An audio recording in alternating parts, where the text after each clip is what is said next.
How do you do? The Box Office Pulp Board feels it would be a little unkind to present this podcast without just a word of friendly warning. We're about to unfold a cinematic commentary track, made by a group of men who sought to create a podcast after their own ravings, without reckoning upon God. It is one of the strangest tales ever told. It deals with three great mysteries of the internet: analysis, observation, and deconstruction. I think it will thrill you. It may shock you. It might even horrify you. So if any of you feel you'd not care to subject your nerves to such a strain, now's your chance to... well, we've warned you. Now, to pause and refresh. For your convenience, we have an attractive refreshment stand in the lobby, with buttered popcorn, golden good and hot from the popper, your favorite candies, wholesome and rich, so delicious Dr. Pepper, so bright and brazen, with tang and tingle unmatched by any other beverage.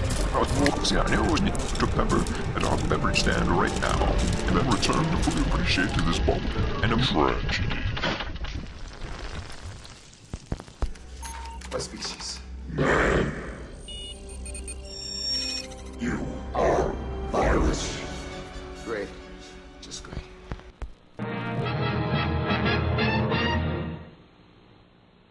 The following movie is rated R. Hello, ladies and gentlemen. Welcome to Box Office Pulp, your one-stop podcast for movies, madness, moxie, and monthly dives into the B-movies of yesteryear. Tonight, we're kicking off a new series of commentaries for commercial/critical flops, starting off with the 1999 Jamie Lee Curtis sci-fi horror flick, Virus. Yeah, Virus. Ooh, it gives chills down my spine just saying it. I'm your host, Cody, and joining me today are my ever-mutant...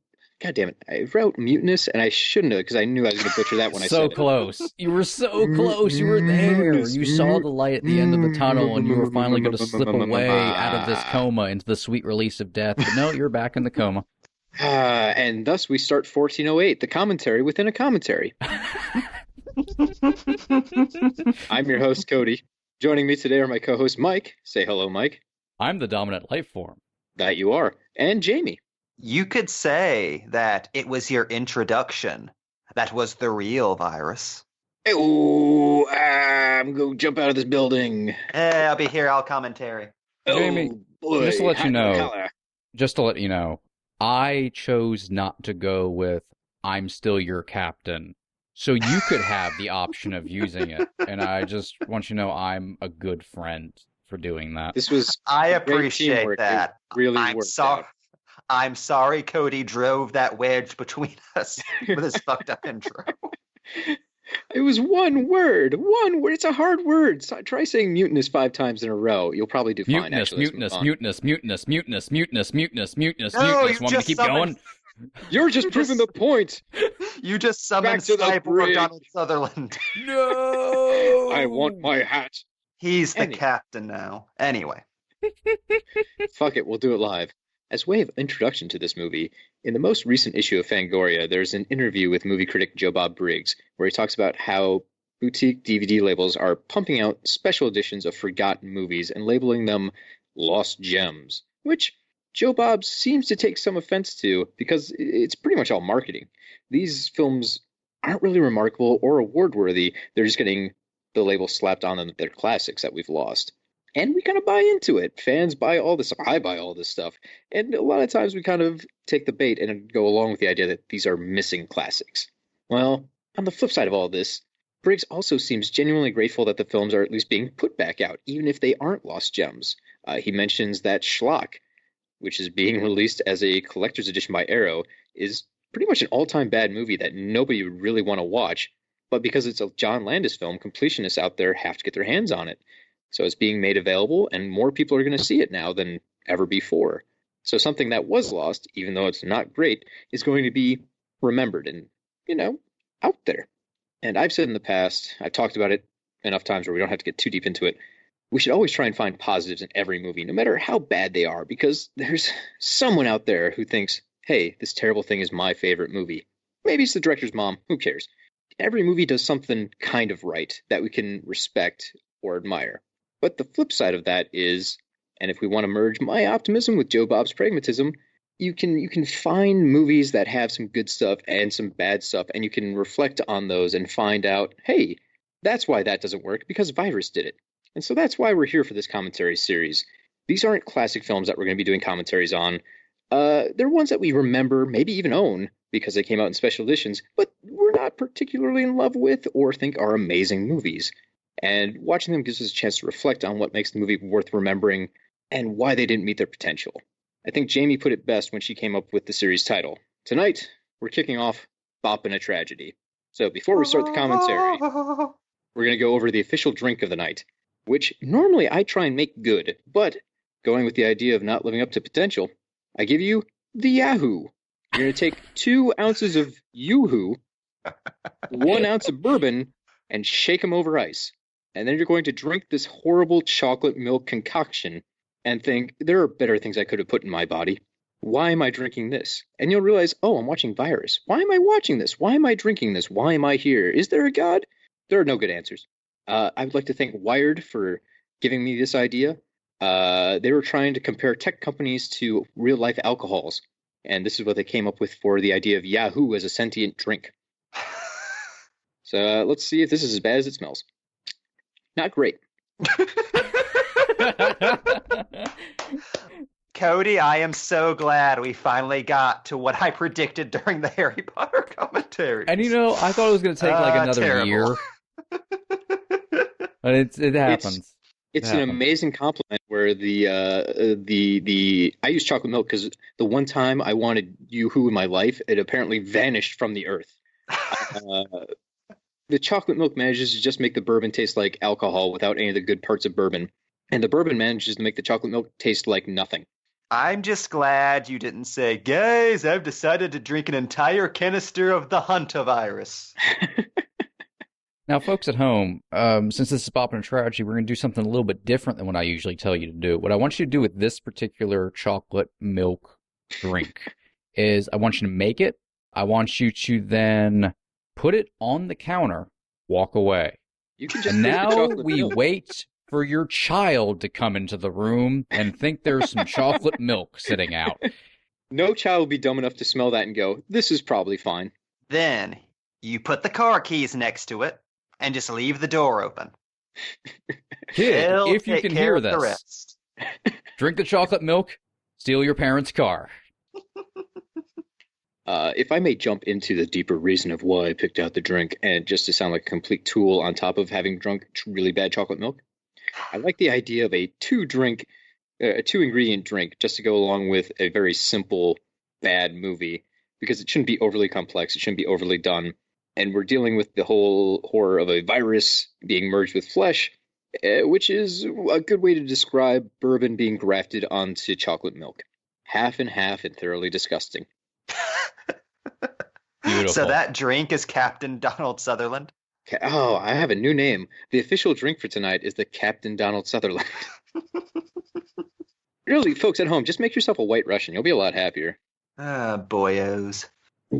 Well, enough yapping. Let's get to more yapping, but structured yapping. So, Mike has the movie queued up for us right now. When he says go, we're going to start watching the movie. Since this is a commentary, we're going to talk along with the movie, over the movie. You folks at home, if you want to join us, queue up your copies of Virus, and when Mike hits go, you hit go. Oh, I'm so happy. Okay. 1, 2, 3. Universal Studios. They've never steered us wrong. Never. My This name is really- Ash, and I'm a slave. This does remind me, though, of the Phantasm 2 situation, where Universal just wanted a really big horror franchise. They pumped the money in, and then the audience just didn't materialize. Universal This one for some was- reason cannot figure out horror. It's Which like is they know hilarious, they're considering the their horror origins. company, but This is a hard thing. We forgot. It's been like 50 years. Yeah, it's like they were still doing that in the 2000s with like the Hulk. Like everything they get a hold of, they want to turn into the next big horror franchise, and it's always Snake Eyes. Just imagine if they had actually made that Namor movie they were thinking about. The scariest character of all. Namor, horror of the seas. Ah, virus. No, Courier font. I always forget this thing is based off of a comic book. A Like, I have Dark to see Horse the- comic at that. Yeah, Yep. I have to see the credits to remind me, like, oh yeah, that was a thing that was really popular. A little baby Palmiotti inked that comic. Oh, really? I didn't see that in my research. That's fucking cool. Yeah, he was the inker. God, young Palmiotti was all over the place, like in the late 90s. God, that would have been just a couple of years before he and Quesada went over to Marvel and saved that fucking company. And yet they could not save the virus. Ironic. I have to say, I feel bad I was not able to find a copy of Virus to read just for some kind of context, but judging from the couple of pages I was able to find, I have to say this movie has better monsters. Yeah, I was it's not one of those familiar with I've that never artist's picked work, up. but he didn't seem to. I've looked at images from the monsters. I've always wanted to read the comic, but I've looked at images of the monsters. Did not seem to have much of an imagination when it came to designing monsters. They're just robots. Yeah, The art style is very, very normal 90s comic.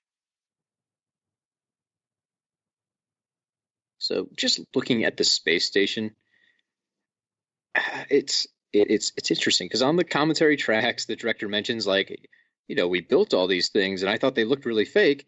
And then someone who knew their shit came in and said, no, this is actually what the space station looks like, kind of lo-fi. I mean, that tube's wrong, that shouldn't be there, but everything else is pretty good. It's Russian. Yeah. But in my mind, I'm looking at this, I'm like, boy, all this just looks so low rent.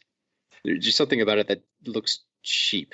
that's And why even the every time concept- Neil deGrasse Tyson goes off on space stations and movies not being realistic, I'm like, because they look boring as shit. There's no way to make a fucking realistic space station look good on film. It always looks cobbled together. We've been conditioned by movies to expect space stations to be really fancy and not like these weird, small, hobbled together, tight, cramped, shitty things. Also, I just want to say, no, the ribbon of joy we call the Nexus. That was I clearly really a Titan love- AA reference. Yes, I really love the design of an electrical storm in the shape of a UFO. It's a neat That is- concept. If you That's go something I've never seen over ever. what everyone said writing this project, that was their big selling point. The idea of a space alien that wasn't just your typical alien creature, but a being of electricity. I mean, they didn't do a whole lot with that in my mind, which is weird because that's like the whole premise of the movie, and it's the thing that got everyone to jump onto the movie. But it does set this apart from so many other horror films. It's not just a space monster, it's an electrical being, a being totally alien to us. Of course, making it Yes. that alien makes it impossible to really relate with, so they have to, make it into robots and fleshborgs. Yeah, I do like how this kind of plays out like a haunted house movie, just at sea. This would be a really good concept for a haunted house. Oh yeah. Halloween Horror Nights, get on it. Universal, you already own the property. It's a great concept. It's why I like, yes, Virus is not a good movie. But here's why I think Virus is so enjoyable, at least for me to watch. Like, I love Virus is one of my favorite bad movies ever. And it's because it captures what makes a great bad movie a great bad movie. If you just remove the B-movie sheen from it, and just tweak it, get rid of a couple of elements, it is a solid sci-fi horror picture. Oh yeah. I didn't hear about this movie. Well, I knew about the movie, but I hadn't seen it until Scream put out their collector edition of it, which goes back to what I was talking about with Joe Bob in the intro. Like, I never would have thought, I got to track down a copy of Virus until all of a sudden Scream was like, here you go. We've got 2 commentaries and interviews with the cast and crew and just Hidden features. Check gem. them out. Yeah. So I'm like, well, I got to get that. And I watched it. And I'm like, wow, what a waste of Jamie Lee Curtis. Huge waste. Huge waste of Jamie Lee Curtis. As long as we're talking about the cast, let's just run through this for a minute because there's a pretty damn good cast in this thing. We've got Jamie Lee Curtis, William Baldwin. I had to stop and think which Baldwin. There's a lot of Baldwins. It's hard for me to keep straight. Donald Sutherland, of course, Marshall Bell, and Cliff Curtis. That's not even naming everybody, but those are like the bigger names here, people that we've seen a bunch of stuff. Like, that's pretty good. Most movies would be over the moon just to have Jamie Lee Curtis, but they've got Curtis and Sutherland. That's like two horror royalty icons in one flick. Yeah, all the movies we're doing for this series are randomly star-studded, despite being these movies. Oh, yeah. And it got me thinking, because this was shortly after Halloween 20 Years Later came out. So Curtis must have been able to demand money for this. Going through the special features, they kind of talked about the studio gave the director like two choices for the lead role. And I believe it was Linda Hamilton or Jamie Lee Curtis. And he got to pick between those two. And they were pushing him towards Curtis because she was the bigger international draw at that time. So luckily they had worked together previously on True Lies. He gave her a call and convinced her to read the script. Apparently he convinced her to read the script too because of a joke she had made on the set of True Lies where she complained that she never got the roles where she got to dramatically jump away from fireballs. So when the director called up, he's like, hey, I might finally have a movie for you where you get to jump away from fireballs. Please read the script for Virus. Could you imagine this movie with Linda Hamilton? This being the return of Hamilton versus cyborgs? I mean, the marketing would have sold itself. But if you listen to Jamie Lee Curtis now, she is not proud of this movie. It's funny. She's so excited in the behind the scenes footage. She thinks this movie is just the dopest shit she's ever been in. So it's like, maybe this just looked really cool filming and didn't assemble right. I think part of it is everyone was very enthusiastic about the picture. Most of the cast was pretty good. The director was really into the material. The scriptwriter still swears by it. She read the script before she signed on. She was given the choice. I think everyone came into this thinking this will be good, and they had the right attitude to make it good, and it just never gelled the way they expected. Yeah. Yeah, you mentioned the director working with Jamie Lee Curtis on the set of True Lies. And this was directed by John Bruno, who is pretty much the go-to special effects guy for James Cameron. Like, he was in the sub when Cameron found the fucking Titanic. How cool is that? Not many people can make that claim. Like, got like a really solid career. This is his only directing, like feature directing credit, though. He did was one of the directors on a segment of Heavy Metal, which is pretty cool. Yeah, he did Soft Landing, right? Yep. Oh, that was him? Yep. Nice. And when you listen to him on the stream disc, he's still very enthusiastic about this picture, 20 years later or whatever. He this came out in 99. It's almost 20 years. Oh, shit. It's 2019. Anyways. Kill us. His joy is infectious. Like a virus. I won't even finish that joke. But he seems just so excited about this thing after all this time. It makes you like the movie a little more. The guy really, really was passionate about his work. And he's not indignant about the reactions people have to it now or it being lost. He's, kind of realistic on that sense. Yeah, I mean, he'd still stand by the movie. Yeah, I mean, as something that he made as his, directorial debut and his one crack at it, he did a fine job. Like, he didn't do a bad job. It's not like it's poorly directed. Like, all the effects are great. It's not like amazingly directed, but it's not bad in that respect. Well, this is what I love about any time a special effects guy directs a movie is they're almost always terrible, but they have this enthusiasm and confidence, which is so charming. That's why you can still go back and watch Pumpkinhead. And it's not a great movie, but there's that enthusiasm of, yeah, I'm directing my own movie. Yeah. I like the idea of Stan Winston sitting down going, yeah, Pumpkinhead. So, but Before we Cody, move too far past talking about Jamie Lee Curtis, I do just want to throw this one quote out from her. Just you can, I think you can find this on IMDb, but she mentions in interviews a couple of times. She was asked to go to a party where everyone was supposed to bring clips of bad movies they had been in, and her response to this was, "Virus. That'd be the all-time piece of shit. It's just dreadful. That's the only good reason to be in bad movies.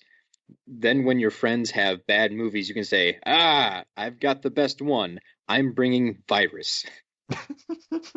Which is a surprisingly candid thing for an actress to say about a movie she was the star of. I love Jamie Lee Curtis. fantastic. Oh, And what's weird is, arguably, she's been in worse movies than Virus. Yeah. She was in Freaky Friday. Watch, she would cut you if you said bad things about that. But Cody, I just have another thing to talk about in regards to John Bruno, our illustrious director for the evening. So he was also a story director on Scooby-Doo and Scrappy-Doo and Scooby's Laugh Olympics. That explains a lot. I'm gonna store that nugget of information away for later. That's a keepsake. Is Sutherland Cyborg one of his unused ideas? That's the one character that could just never get on the show. As long as we're making Scooby-Doo connections, though, Mike, I have one to return for you. Of course you do.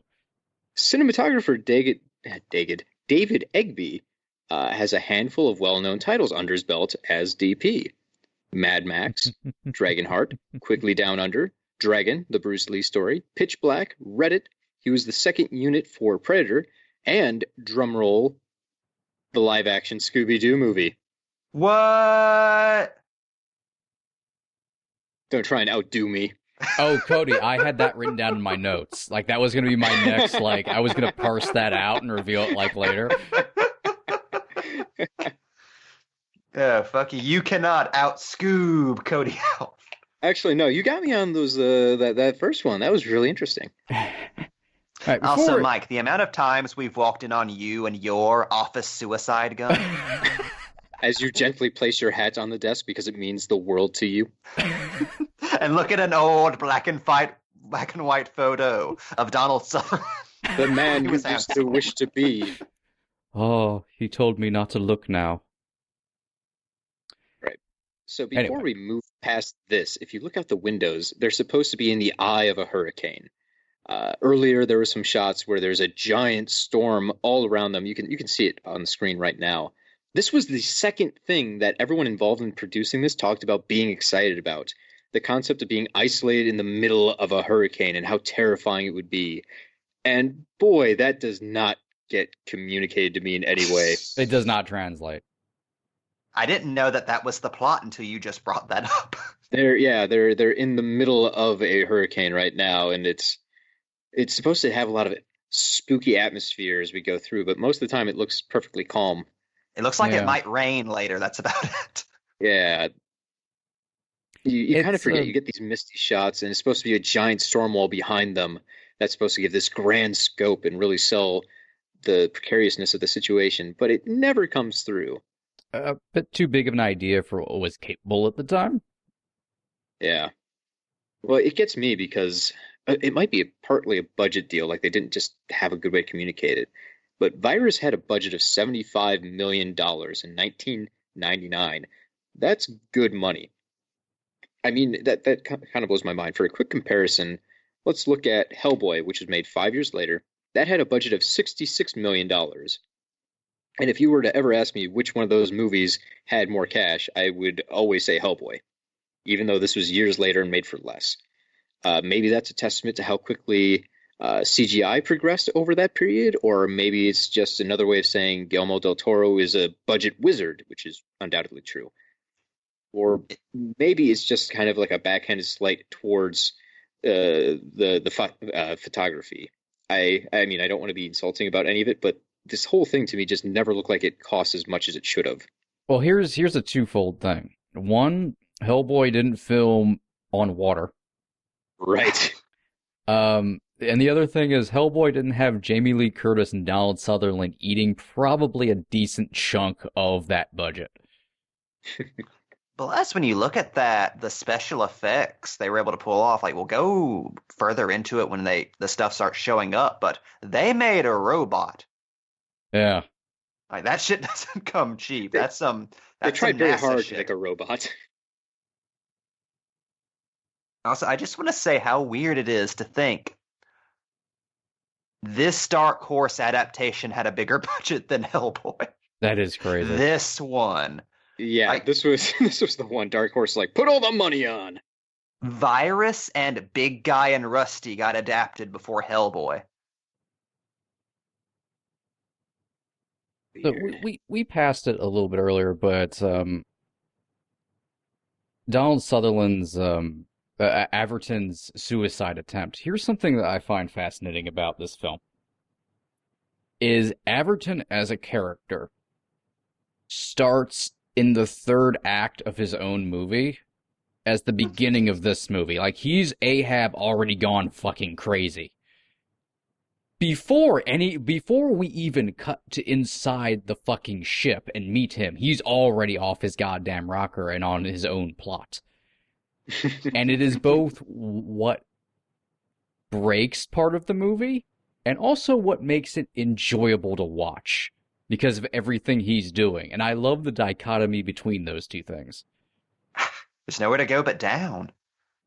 Well, you see that all the time in 80s movies. Not that specific plot device, but just that kind of freewheeling, hey, this doesn't quite fit the formula style. It makes it feel fresh and curious. When you watch something like that, you don't know if they know what they're doing. So it makes it very hard to predict and get bored by, typically. It's like, okay, well, this might not be good and it might not work, but I'm going to be surprised. Well, it's what makes that it gives that B movie sheen to it that a lot of films that try to ape the B movie thing to make it artificial seem to miss, which is no, see, you're just making a bad movie that's fun, at least that's what your attempt is. This, like, things like this are a good thing that has bad stuff in it. That's why it's like a B movie. You just remove those elements that are put there for purely like creative. No one is like looking at Averton's character and going like, this is fucking stupid while they're making it. They think they're doing like it's accidental that it's bad. Like it's not anybody's intention. It's wholeheartedly like they're putting their heart and soul into this. And that's what makes a good B movie. Whenever you try to like do it artificial, it's just a piece of crap.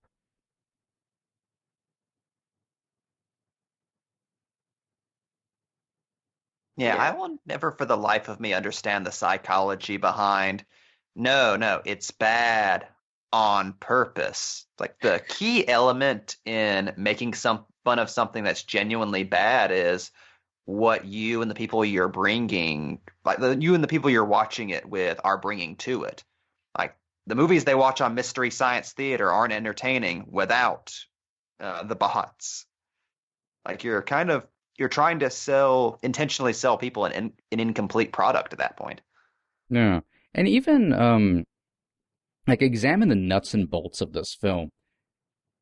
Once again, if you just tweaked it in certain ways, it would actually be fucking solid because it actually has a nuts and bolts structure to it that's kind of perfect for a horror film. I mean, it does take too long for you to get to the fucking full-on monsters, but it has a pace to it that's very deliberate and interesting. Like, they discover the ship. There's, little bit strange things going on. You kind of get slow rolled into what the monster is until you get to the first fucking robot that shows up. And it's buried a little bit too deep, but yeah, it does take its time, and the way you're introduced to it is almost akin to, probably the closest thing would be The Thing. There's a lot of kind of rip-off moments in here. If you go with the director, he's saying like, "Oh no, I'm trying to do my own thing. I'm not trying to be like those." I think the writer says the same, that the great Alien movie is Alien, so they didn't want their creature to be the same.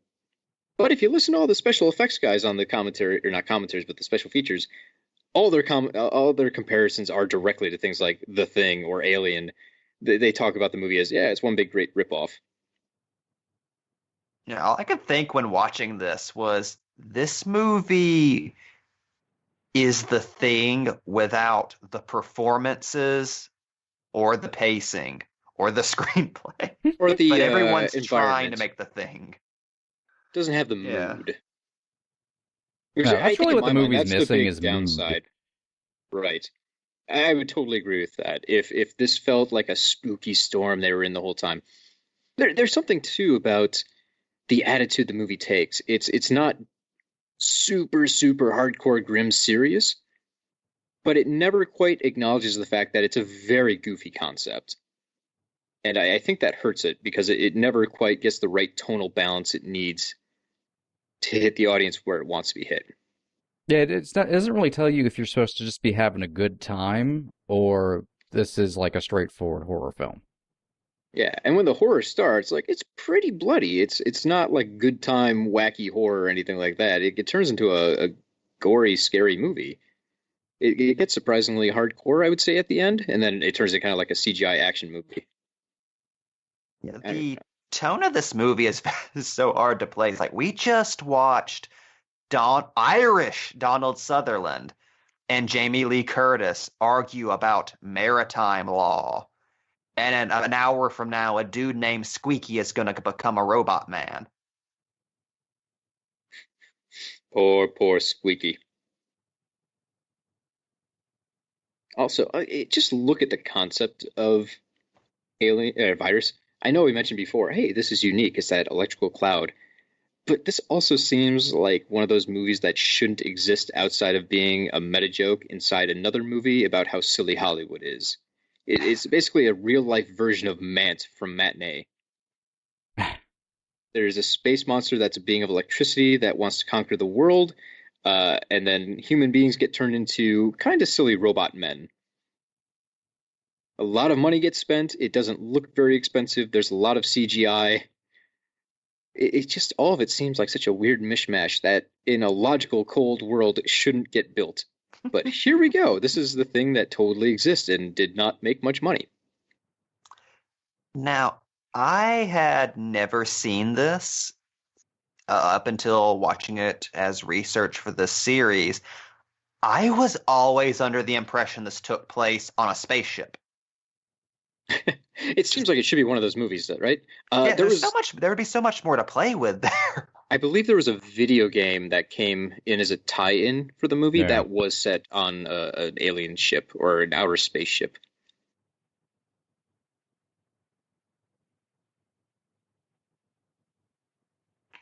One thing I want to point out, oh no, it's alive!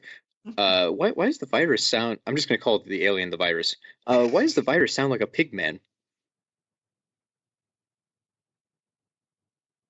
Also, on Rotten Tomatoes, I know they're not the perfect barometer for scores, but let's just read out the numbers they have anyways. This has a 10% on the tomato meter, 3.1 out of 10 for average rating.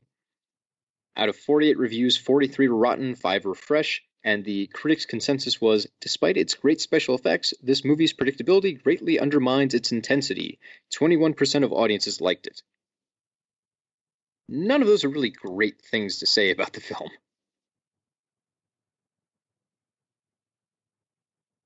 I'm going to be honest, I think 23% might be high. I mean, according to Google, 91% of audiences like Ghost Ship, so... Yeah, we were talking about it a little bit before recording. Like, the gulf between the budget of this movie and the domestic gross is the friggin' Grand Canyon. Like, it's kind of astonishing how much this movie bombed. And during a season where it was kind of a dry spell, if you were looking for any kind of horror that wasn't just Scream or one of its knockoffs. Yeah. So people noped on this hard. Well, they go over that, and there's several reasons the crew gives. I don't know if they bear water, but there was the idea that the movie got pushed back. It was originally supposed to come out in the summer during hurricane season, and after studios did reviews, they decided to move it out to a different time of year. I think January is where it got dumped. Yeah. And then folks just weren't in the mood for a water picture at that time, which could be true. I mean, January is not currently a very popular time for movies. I don't know if that was different in 1999. Probably not. It was about the same. It was, I think, in the late '90s is when January and February started becoming the dumping ground. Yeah. And on top of that, when in doubt, blame marketing. A lot of things they said about the marketing was the trailers for the film played up as much softer than it really is. So the hardcore horror fans saw it and figured, this is like some light R stuff, and there's no probably like real violence or gore. Why do we bother? So it's always first resort to say the marketing was bad, but I feel like marketing is always a hard thing to pull off. And in retrospect, you can always go, oh yeah, of course they went after the wrong audience. That does happen a lot when it comes to marketing of horror movies.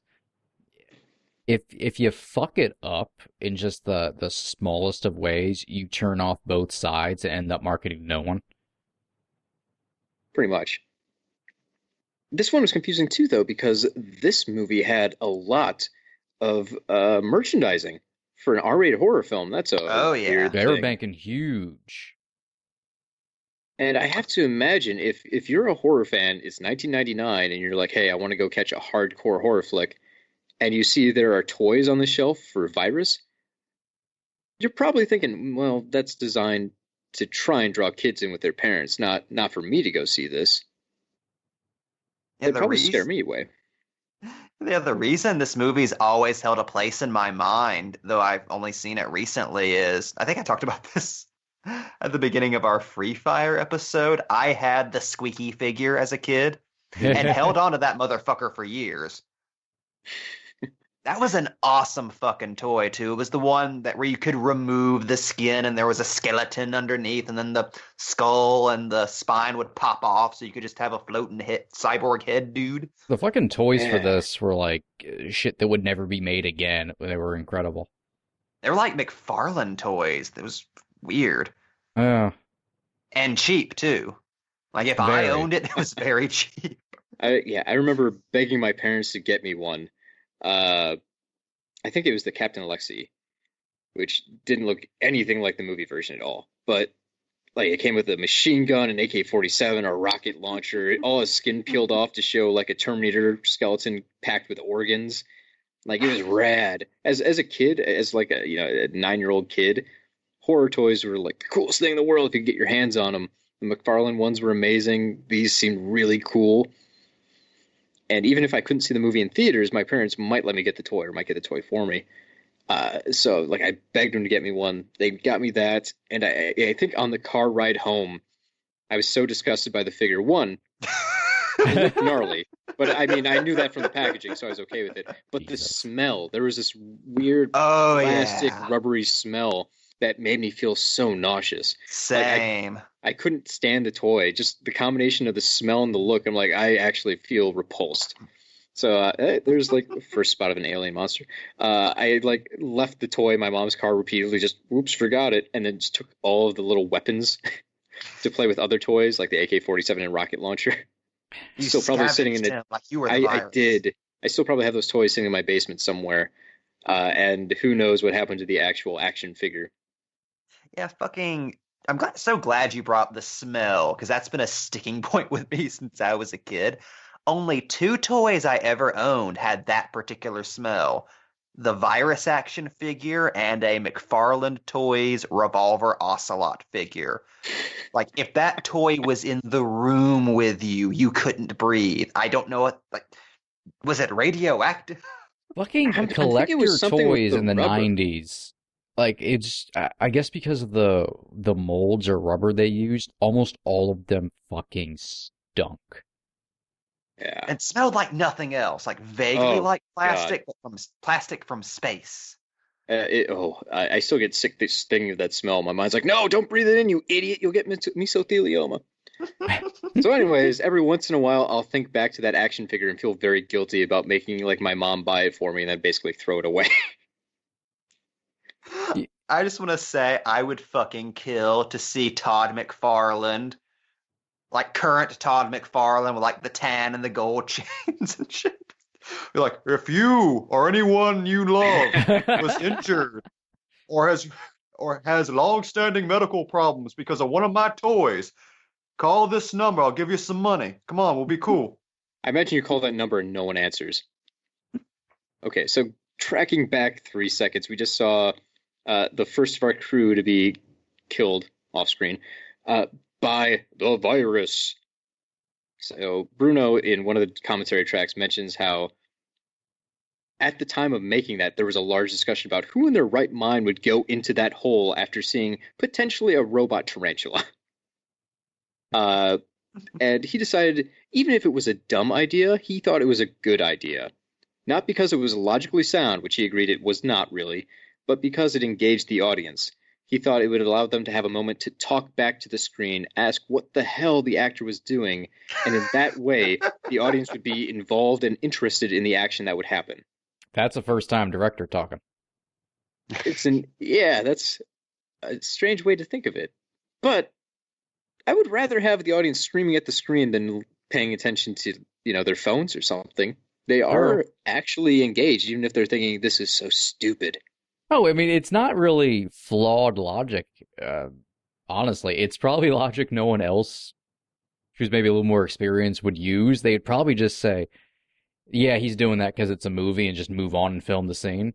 But I appreciate the fact he did have to figure out a reasoning for why he's filming the thing that he's filming, which is appreciative. It's, not entirely correct, but it's not flawed. Well, that's what somebody who loves to watch movies but doesn't entirely understand visual storytelling would do. It's like Ed Wood saying, oh, well, they'll be so involved in the movie they won't see the strings. It's like, yeah, that's what you're thinking when you're watching a movie you love. But you're kind of projecting that onto the audience.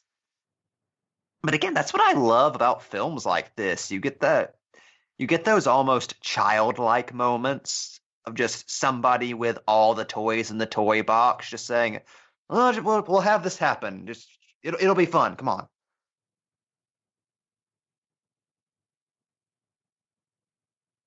So while we're talking, did we miss the scene where they were doing the leg stitch, or is that still coming up? I was looking at my notes for a second. I don't know if you passed that. I believe that's still coming up. Okay. Well, I will save my comments for on-screen action. Screw it. We'll just do it now. So coming up in a few seconds, maybe, there's a scene where they're doing leg stitches, and that was one of the studio's requests to cut down on the violence because they thought that leg stitch was too realistic and too violent, which is kind of funny considering all the super over-the-top violence in the rest of the movie where you see heads explode and guts punched out. It's the little thing of, hey, I've got a cut in my leg. We need to stitch. Oh, here it is. We have to stitch that up. That's too gross.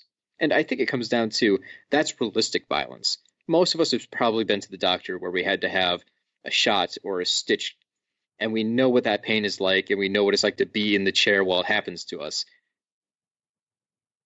It's pain we can relate to, and that makes it a little scarier, I think, for people than robot monsters.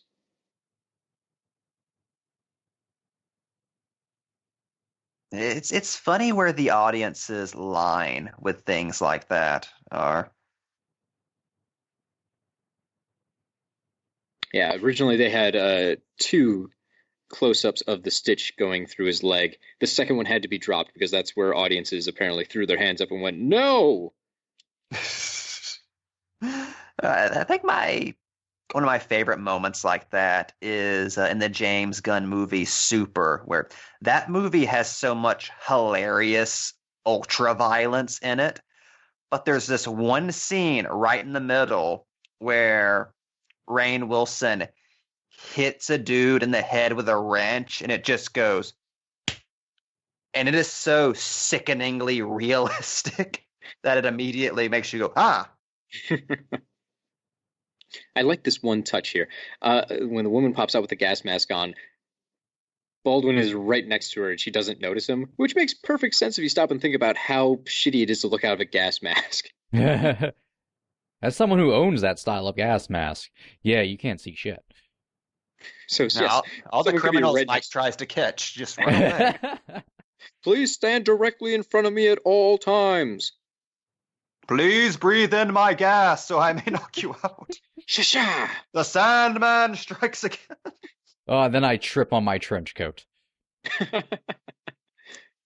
Also, before we pass it up, I have to point out I just now noticed Sutherland's cap says Sea Star. And do you think that's like the captain version of the world's greatest boss mug?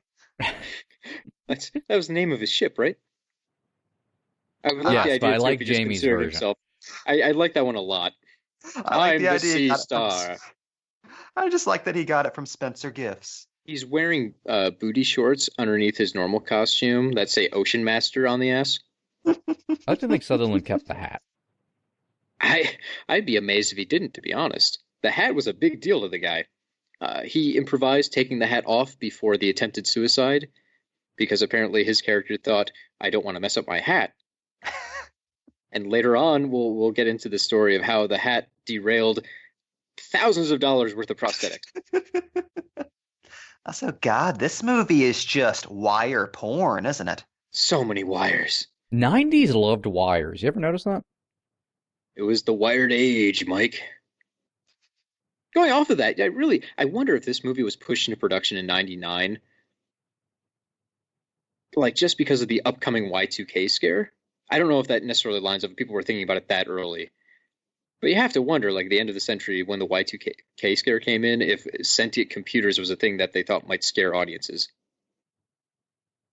Honestly, if they I pushed it don't- back another year, probably would have done great for marketing. Oh, yeah. So the robot that just popped up was supposed to be much more complex, and they ran out of money. It was supposed to be a robot hornet with giant wings, because the computer had studied human beings and their animals and decided to make the robots like human life forms.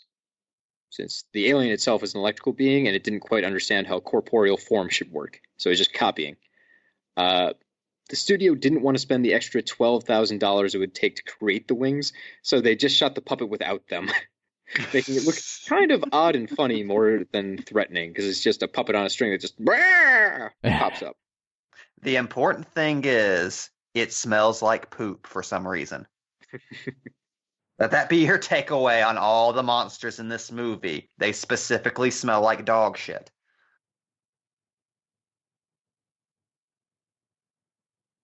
No, that's how you get a Hellboy. There's a lot of movies where people frantically eat granola bars. They did say it had been 7 days since the Russians were all wiped out. So theoretically, she hasn't eaten in 7 days. She's been hiding in that cabin for a Oh, this week. chick is starving. I just don't understand why that's a film trope. Especially granola? with granola, which is very abrasive. It depends on the granola. There's some softer granolas out there. Oh, yeah, Also, I homemade meant to bring granola is very the- good. Oh. Talking about this. meant to- Please don't let us spend 10 minutes talking about granola. Anything but virus. No more fiber talk. If you'd like to cleanse a virus from your system, How about try some of fiber Mike's optic homemade wires? granola. And I meant to bring this up during the opening. There is really nothing more unfortunate than being a Russian in a 90s sci-fi movie, right? Oh, True. That is the ultimate red shirt. So here's Jamie Lee Curtis with her action beat for the first, like, 3/4 of the movie, where she gets to look around the ship with a gun. Ooh, it's like Doom. Here's the problem Structurally, I with this feel film. like they made him... Oh, go ahead. No, go on. I'm sure you're saying the same thing. Yeah, structurally, I think they made the mistake of saying that they had to separate the crew so early.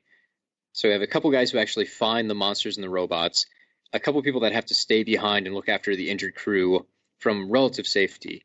And it just makes it like half the crew doesn't have anything to do. And unfortunately, they put Jamie Lee Curtis in the half that doesn't have anything to do. Yeah. That's the issue. That's what I was going to get to, which was the movie wants Jamie Lee Curtis to be the main character,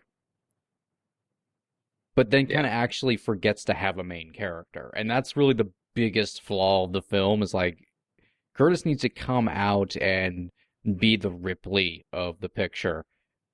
And there just kind of really isn't a lead. It feels more like a survival picture than anything else, where it's just these are just people trying to survive a situation. That's about it. It doesn't matter who the main character is. There isn't one. Just watch these events. Yeah, they were going for an idea that I never caught until they mentioned on the commentary. They were trying to set up a mirrored scenario between Jamie Lee Curtis and Nadia, where when they first meet Nadia, she's almost catatonic. She's just so nervous she can't move. She's inoperable. And Jamie Lee Curtis is the woman of action. Then at the end of the film, it gets flipped around where Jamie Lee Curtis is seeing too much and she's kind of shut down, and Nadia becomes the action hero, which is interesting, but still I don't think communicated effectively and doesn't lead to a whole lot. And what is it supposed to say about Jamie Lee Curtis, because she survives the movie with everyone else being the action hero around her? It's a cool idea you're talking about when you're sitting down breaking the movie. Yeah, it's something that exists in a screenwriter's head. But, going back to what you were saying a moment ago, like that was the big thing that baffled me watching this was it's kind of just a haunted house ride. Like these characters just react to monsters popping out of closets for 2 hours. Here's what Virus is. Virus is if John Carpenter didn't re-edit the Thing to make MacReady the main character. Yes. But most of the characters don't even get really good beats, which makes it feel like it shouldn't be an ensemble picture either. Yeah. Like Curtis, like that's a distinctive dude, and they go to the trouble of this one to bring in his heritage. And yet, what does the guy do in the movie? He has an anchor fall on his leg, and then they kind of rely on his visual look, like his facial tattoos. Which is weird. It feels like that's a character they're building up, and then they just don't have him do anything distinct. And this dude goes insane. Comes Rambo out of nowhere. He at least gets something to do because they give him that Rambo mode. Yeah. Which is fun. It's very fun. Yeah, I think his character has much more to do and more arc and is more interesting than pretty much everyone else. The other character who comes closest to being the main character, and the issue is it's Everton. Yeah. One thing, to say something nice, since we've been very pessimistic to this point, you have to admire the effort that went into making all of the practical creatures. When they turn the camera around, they see all of them moving at the same time. Just imagine how many puppeteers have to be behind the scenes operating that thing. There has to be, at least like 15 people probably standing behind the camera at any given time to make all this happen. Oh, yeah, that's a practical effect porn. That's Phil Tippett Studio. Yep. So there's a lot of practical machines in there, like puppet style. Some of the yellow-armed robots are actual robots they just bought and then programmed to move around. But there's a great mix there. And it had to be a huge pain in the ass to make this work. Then again, how would you even notice? Because they've got strobes going off in this room. It's all very darkly lit. It's just tough to see all the detail they have in here. And that's by design. But it's a bit of a shame because, boy, I want to know all the stuff that's going on here. So much money is being kind of obscured. Yeah. Yeah, I remember that was something the reviews at the time brought up. It was like, everybody loved the effects. They just wanted to see them. Well, that's a hard thing to do, too. If you show too much, it becomes boring, and it removes the mystery element to it.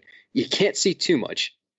But if you do an Alien vs. Predator Requiem where you can't see anything, well, what's the point? You have to strike that balance where you tease, but you still show. There's probably not... There's really almost never an effects movie that shows you the effect as much as you want. True. Cyborg!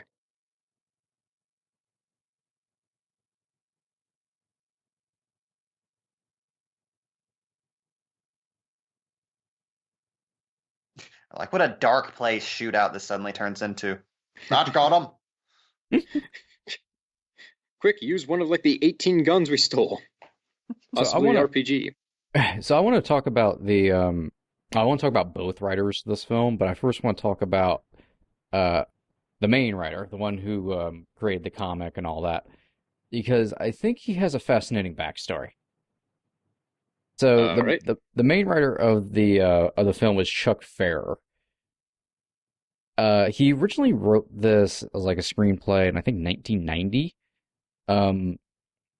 but it was not going to be able to be produced because it was this.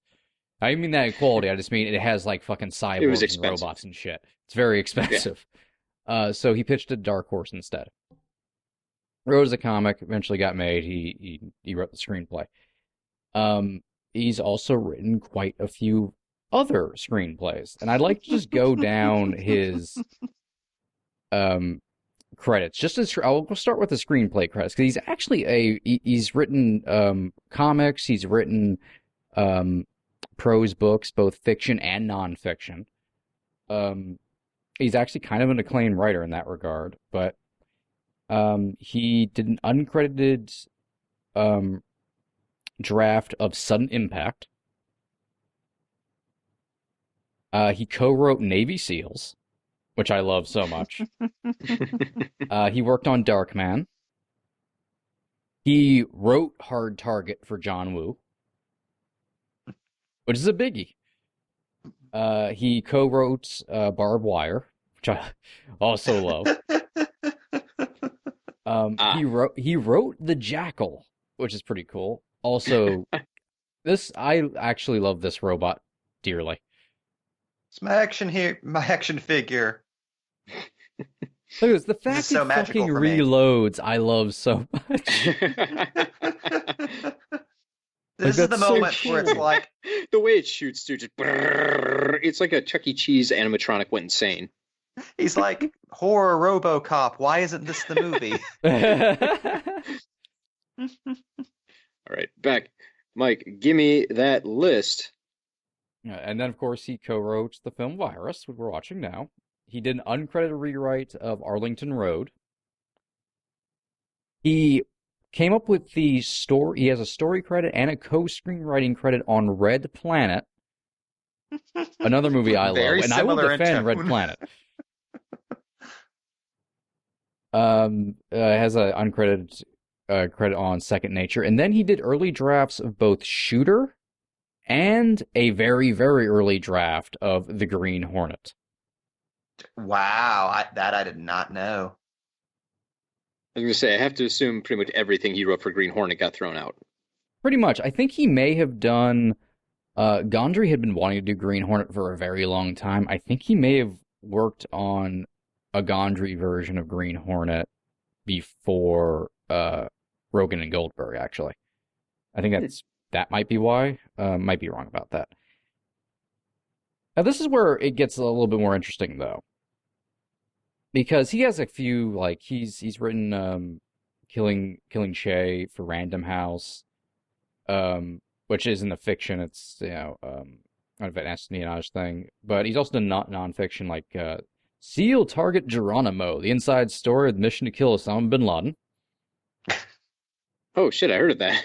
Yeah, he's written some shit, but this is the thing that's most, like, us specific. So I think we end up talking about this. No, somehow. I trust me. Every time we do a commentary now, I look up every single person involved to see what their connection to Scooby-Doo is. He wrote for Dark Horse after pitching this to Universal Pictures. They turned it down, so he pitched it just like Virus, actually. And this, I think, was the same year as Virus was published by Dark Horse. So he went to Dark Horse, said, I had this idea, Universal turned it down, but I can do this. He wrote The Thing from Another World, the comic book sequel to John Carpenter's The Thing. That John Carpenter liked so much, he considered it the official sequel to John Carpenter's The Thing. Wow. That was almost a movie? Yep. So this dude actually did almost do The Thing. Yes.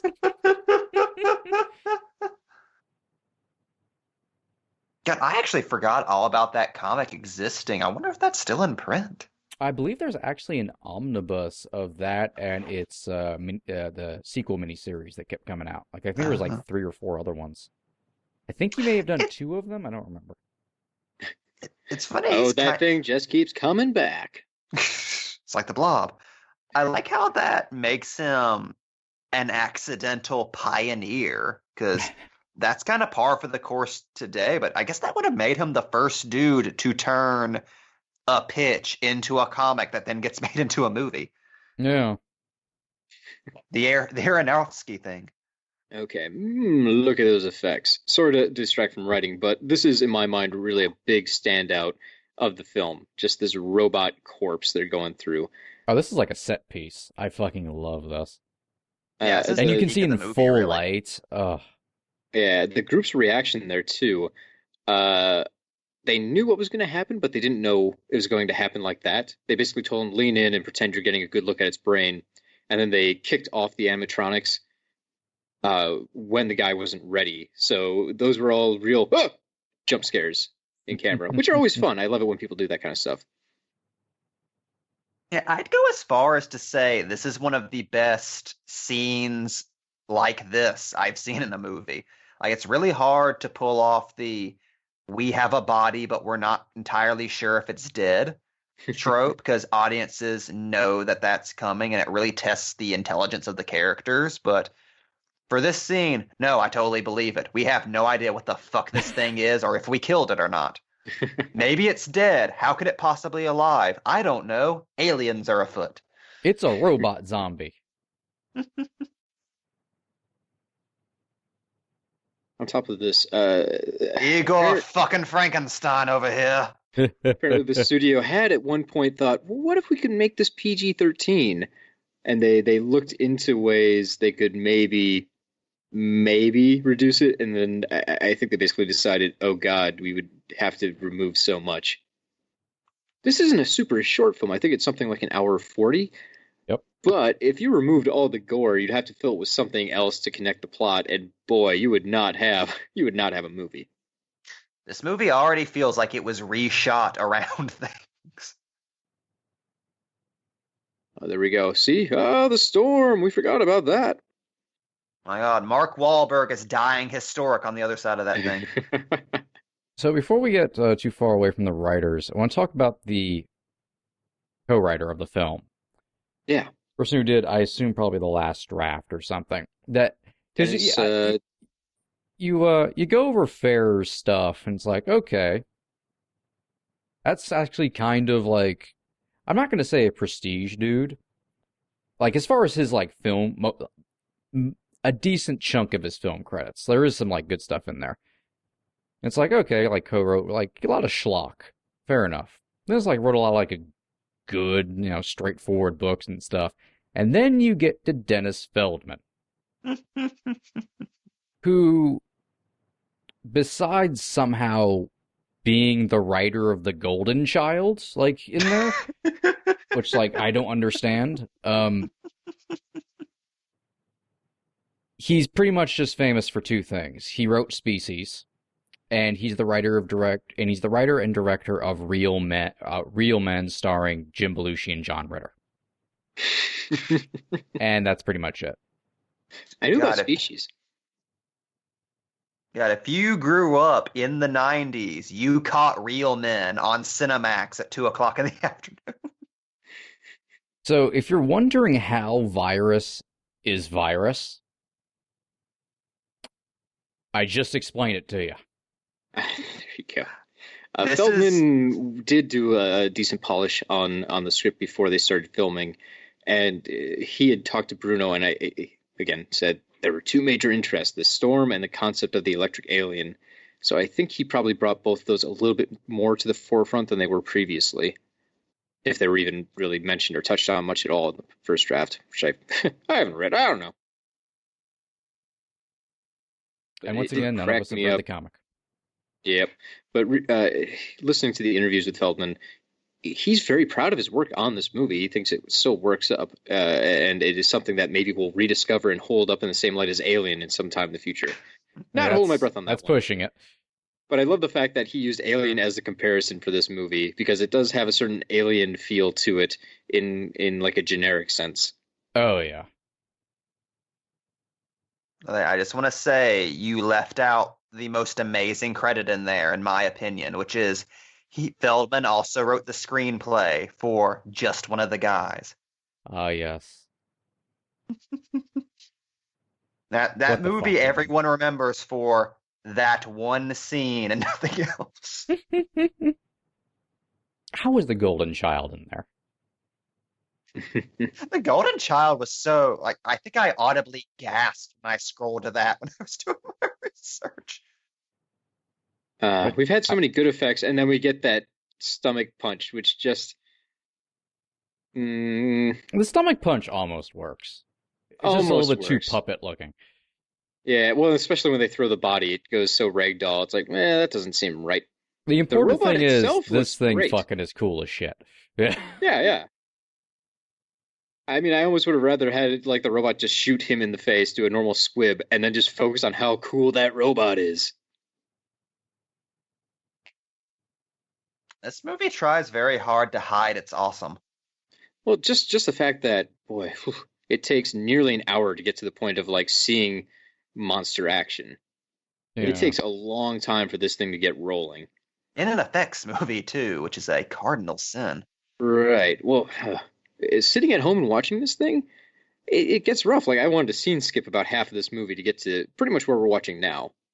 If you had the characters to back it up, that's the fucking problem. It's like if you look at it from a nuts and bolts perspective, like all right, it kind of makes sense, like structure wise. Mhm. I don't know anything about these characters. I barely know their names. We're not entirely sure if Sutherland is Irish or not. He keeps going back and forth. It's all the whiskey.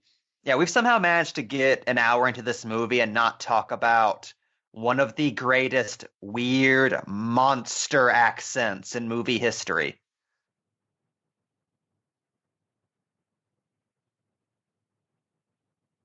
Also, it drives me nuts because not only does the action pick up here, but from this point, they can't just easily walk back up to the surface. And I know everyone making the movie was very interested in the setting of it being a stormy ship. But the storm doesn't, I don't know, it doesn't come across that well. These guys being trapped inside this claustrophobic, wire-strewn, fucked up Russian boat, that's way better atmosphere. And once the movie hits the halfway point where now everyone's trapped in the bowels of essentially a haunted ship, yeah, now things are getting interesting. This is the atmosphere that I want. Yeah, you don't need a storm at all. Like, just that's the thing. They were focusing on they were just putting their focus on the wrong places with stuff like that, when they should have been focusing on different things, what they actually had and what was already there. Like this scene, I really love this scene. This is all you need. This is peak 90s schlock right here. Oh, yeah. Man! Just a computer angrily shouting, man is virus. Like, why does it The have a reveal monster that voice? man was the virus all along. Yeah, if the first act of the movie had just been them surviving a hurricane and like that was fucking action packed and that was the draw of like the first 30 to 45 minutes, that would make perfect sense. But Do like a yeah, From Dusk Till Dawn situation where it looks like it's Yeah. going to be an action survival story, and then it turns like, no, it was actually about killer robot Manborgs the whole time. yeah, not just an hour of them in a room talking about the hurricane we can't see. Which is too bad, because conceptually, I get it. It's a great setting for a horror movie. These people are completely isolated from the world. There's no help that can easily. Like that's awesome. That's awesome right there. I'm having fun. Yeah, that's a good scary thing. Spare parts my ass. Oh, and the fucking captain just laughing on the side. Now people are having fun. Yeah, this is a fun scene. Now the movie is finally virus. Exactly. This is why I love it so fucking much. Everything before this is bullshit. Just And we've got peak crazy Sutherland. just as I called it, like before we start recording, movie ruining performance. But that's why it's so good. What is he doing? What the fuck is he doing? It's tough to say. Also, just to talk about my favorite random thing in this movie is the amount of lip service that gets inexplicably played to the fact that inanimate objects cannot operate themselves. Like, that's a Our weird one thing fatal flaw. That's a weird thing the screenplay is hung up on. Just characters going, boats can't drive themselves, computers can't work themselves, machines don't operate themselves. As if the audience needs that clearly spelled out for them. If I can roll back for just a second. When the entire crew, except for the captain, leaves this room, we cut to the captain sitting down, looking lost for a second. Then the camera cuts to outside the ship, just showing it in the storm. And that is exactly what I was trying to get across about how they're more fascinated with the storm idea than the claustrophobic ship idea. And it's insane because there's no point of view character outside in the storm to witness it. It doesn't serve anything. It doesn't tell us anything new about the situation they're in. It's just a clever way to conceal a cut so we can come back to the captain. And, oh, God, it just ruins the atmosphere they'd set up. Just stick with those people. Give us the tension. They're stuck inside this crazy murder house. Oh, it's like ignoring your giant pile of gold because you really, really want a pile of platinum. Imagine, Mike, if they made this movie like Frankenstein's Army. Yeah. Oh, I'm hard now. Just one character has a camera. Yeah, one character just has a camera, and it's just a straight hour and a half of them walking through the ship and discovering all this crazy stuff, and basically walking literally through a haunted house. I pay to watch that movie. That seems exciting as hell. Just this concept, but more urgent. Well, it's like we always say, like, stop remaking good movies, remake the bad ones. Could you imagine somebody remaking Virus today, but they do it Overlord style? Like, it's just mina, virus. Could that be the new theme song? It would really help, I think, all horror movies if they had their own theme music, like The Blob in the 50s. I like the idea of there being really bad 90s techno and just some guy going, virus. You are the virus inside of me. Oh, new metal. I didn't even think of that. That's perfect. It's like I'm playing a Sonic game.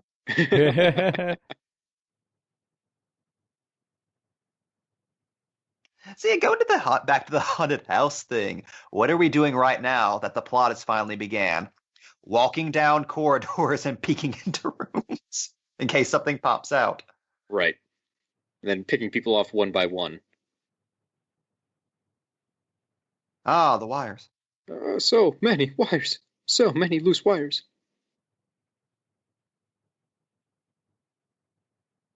Like, it was hard to tell with one of those, but it was kind of a spidery looking thing.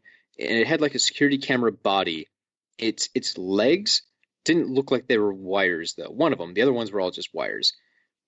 If in the right moment they could have shown that, like, maybe it was using discarded bones, like ribs or something, to be those appendages, that'd be spooky. This one, like, even on Blu-ray, I'd have to stop and freeze frame and be like, what the fuck were they trying to show me that was made of?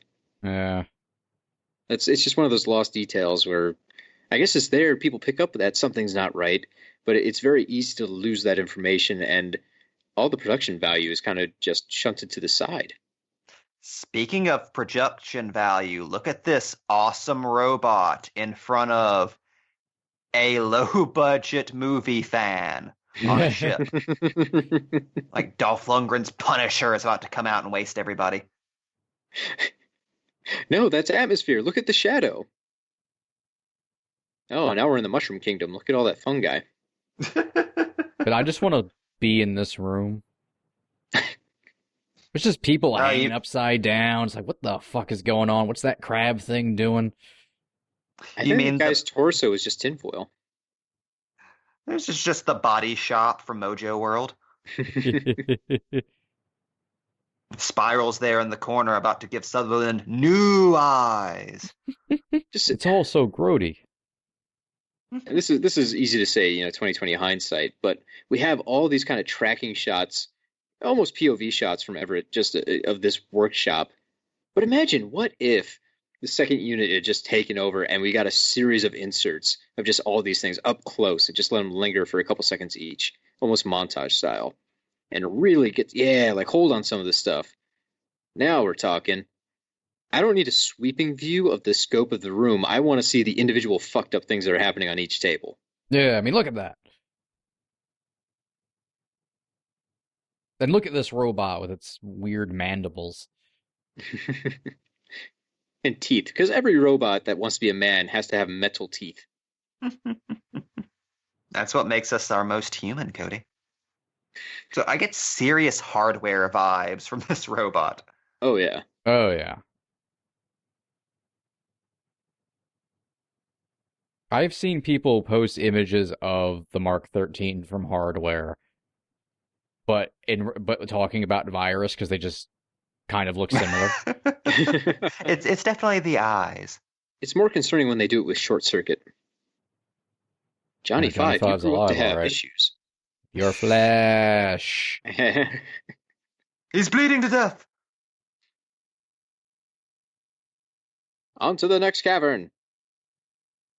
Spooky, scary skeleton. And again, yeah, they could milk this for more too. We have Everett in the belly of the beast, and we get to see all the cool shit there, but there's no real frights to it because we also hate that character. Yeah. Then we have this scene of the guy building the weapons, which is more action, oorah! And then we have these guys who are in their own survival horror movie where they're sneaking corridor to corridor. It's strange. I feel like they've split our attention too much into three different tones, and it doesn't gel. Well, it's all edited together like it's in constant ramp-up mode leading to the end, but we're not that close to the end yet, so kind of throws you off. Yeah. Well, this is what happens when you have a premise, but absolutely no plot to hold any of it together. You just got stuff happening. Yeah. Which is more rare than you think. Like, the conventional wisdom is always that it's the lack of plot that often dooms a movie, but most really bad movies suffer from an overabundance of plot. Oh, yeah. They just cram it in there, and there's too much exposition to support it, and bleh. Oh yeah, This I mean, is a rare arguably outlier. that's the big issue with the next movie we'll be doing. A mystery for now. Virus at least has the good grace of being one thing. It kind of fails at being that one thing, but at least it's the one thing. Needs more jet skis. Well, what doesn't? True. So now we're back into that storm they love so much. I guess to go against what I said earlier, we had that great claustrophobic tunnel stuff, but that's even wasted because they basically just make them run from one set to the other, not encountering anything. And then they go, great, we can get up top real easy. Back to that storm they are in love with. I feel like there's a lot of wasted potential in the center of the ship just to get them back to the storm, which is, it's visually interesting. They're covered in water. It's visually interesting, but it's just a different mood. Like, how much more effective would be if it was just stillness stuck out in the middle of the ocean? Like, you're just stuck on this boat even when you're up top. Like, just the utter stillness of the night would be so much more effective than, like, oh, the ocean's going to kill you instead of the monsters. Like, yeah, but we're here for the monsters, not giant waves. And the fact that they can get to the top of the ship and run around without really having to worry about the monsters undercuts the tension quite a bit. Yeah, they should be playing with the fact that the ship is fucking alive and trying to kill them. Just the Instead, inside. they run up top and they get nearly killed by weather. No, man, people are the virus, and that's like when you're in a decontamination chamber. The virus is outside, man. Thanks, Marty Croft. Goodbye, Cliff Curtis. I was in this movie. It it's something that would be infinitely more effective if at one we didn't get the weird Gilligan's Island establishing shots of the boat in the storm, and if it was played directly as a break from the claustrophobia. Like all I can think of when watching this sequence is if this were a horror game set entirely in the depths of that boat, I can picture the level where you burst out and suddenly you're on scaffolding or something outside Yeah. of the Yeah. boat, and oh my god, I forgot there was a storm there, and you have to maneuver your way back into the boat with the waves lapping at you and shit falling over. That's a great Yeah. level. Doesn't work for a movie. This really does feel like a video game in a lot of aspects. Just the concept of, hey, we found a bad thing inside this place. Now we have to go from point A to point B to survive. I mean, basically what's going on for most of the first Dead Space. Just, oh, we need a part in this room. Could you please go there and try not to die? It's very System Shock. Yeah, this is like the greatest video game never made. Also, Fair wrote 2 video games in the 90s. Yeah. Oh, seriously, what did he do? I'll tell you in a second. Yeah, off the top of my head. He wrote Virus the Flash video Traffic, game. City of Angels. He wrote 2 games for Tsunami Games, and he wrote Silent Steel. I haven't heard of those. Super 90s names. I think they So, were on like brand. interactive with like live action segment games. So even more 90s.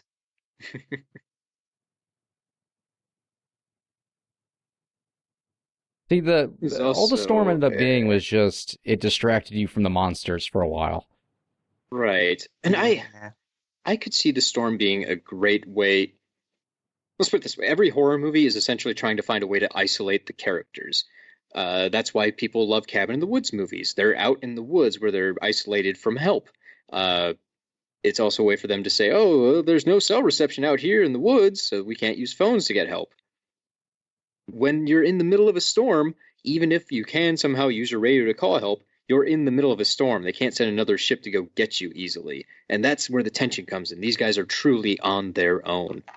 But here, I mean, one, they mentioned that they could have called the Coast Guard at any point, but the captain just didn't want that to happen because he needed the money.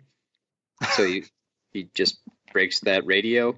Kind of, I mean, it's the old Jaws homage, which is really overdone by this point. Oh yeah. Also this. And no, hit this. So let's go into this.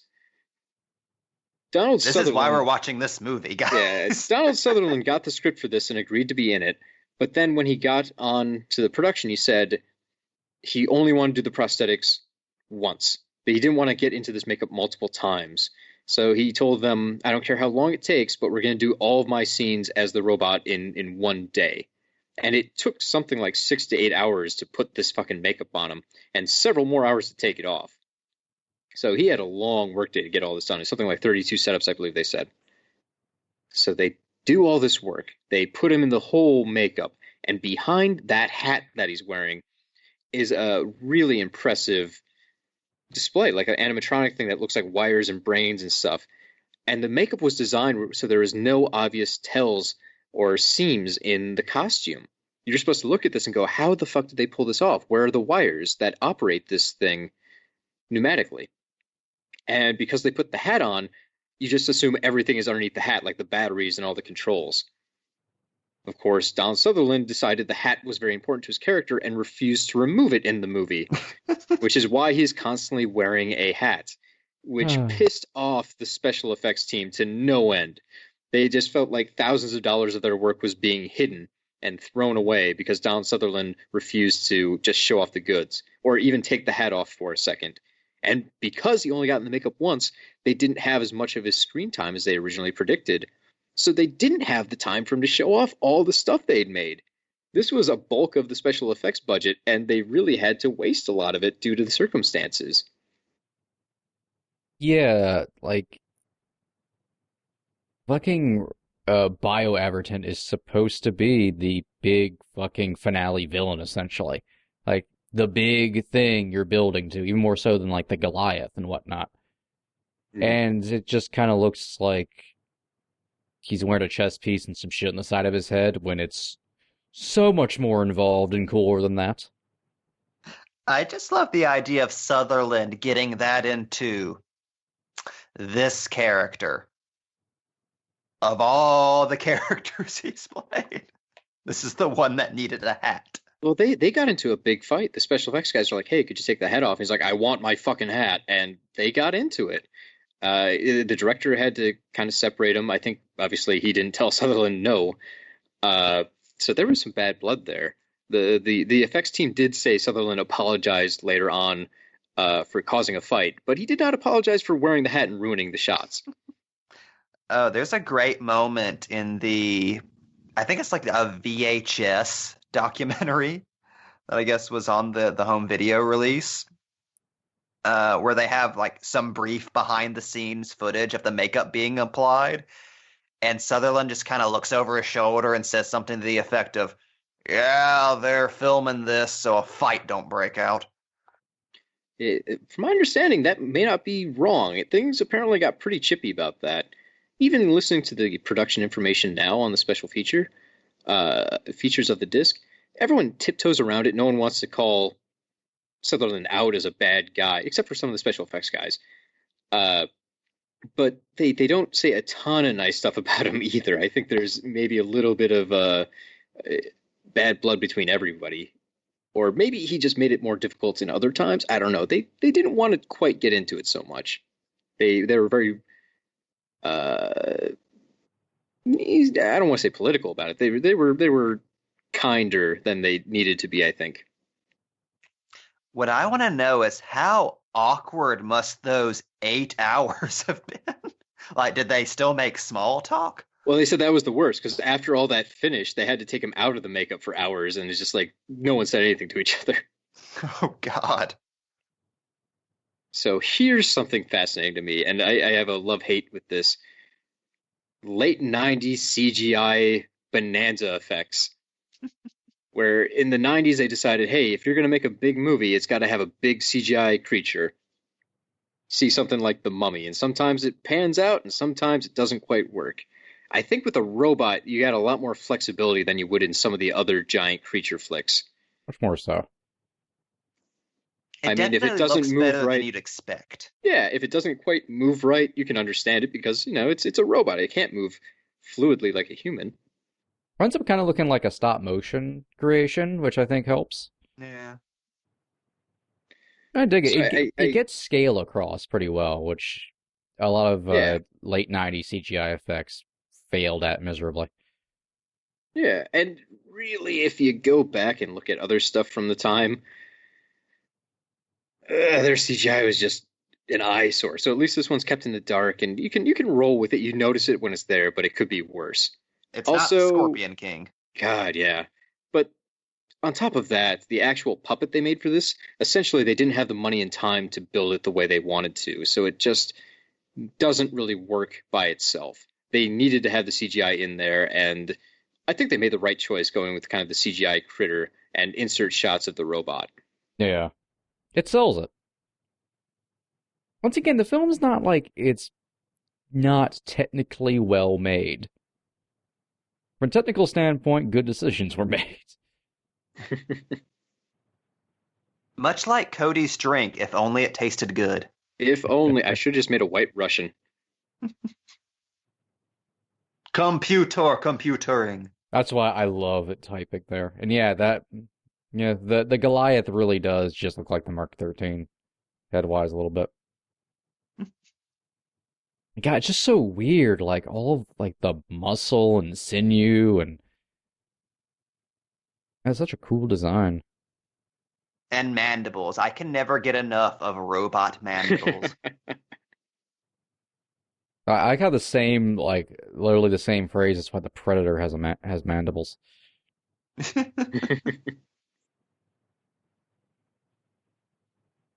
Laser! Lightning! God, I miss old Lightning. Oh, that Emperor lightning there. They should be doing the sound effect by just like hitting a giant tinfoil sheet. Everyone keeps shooting at it. See, here's the big thing. Baldwin should be dead. Cast conglomerate. So yeah, this is the start You're of Jamie fired. Lee Curtis as the now nearly useless member of the group, which is frustrating because now's the time where she can be the big action hero, but instead she's just kind of tortured and being dragged from place to place by other people. It's like we're watching people do a hostage moment in a video game, you know, like an escort mission where you have to take the useless side character from point A to point B.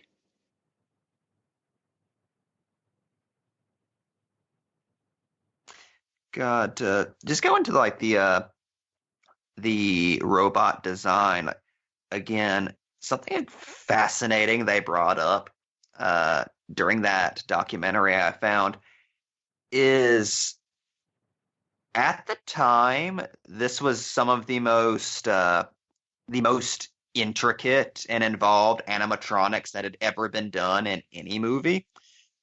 If I'm not mistaken, the my action figure that we saw earlier was just literally a robot.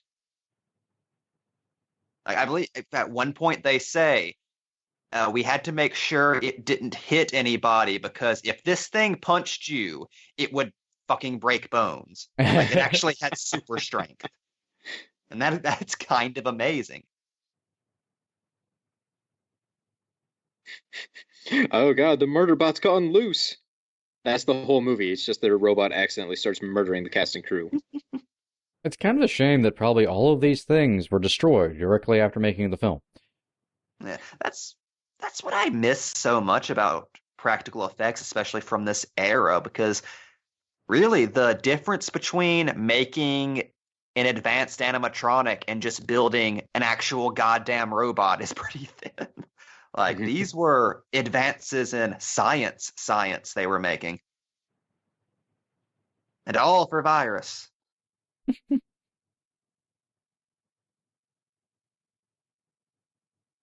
And really, from the CGI too is really impressive for its time. The fact that the Goliath is interacting with things.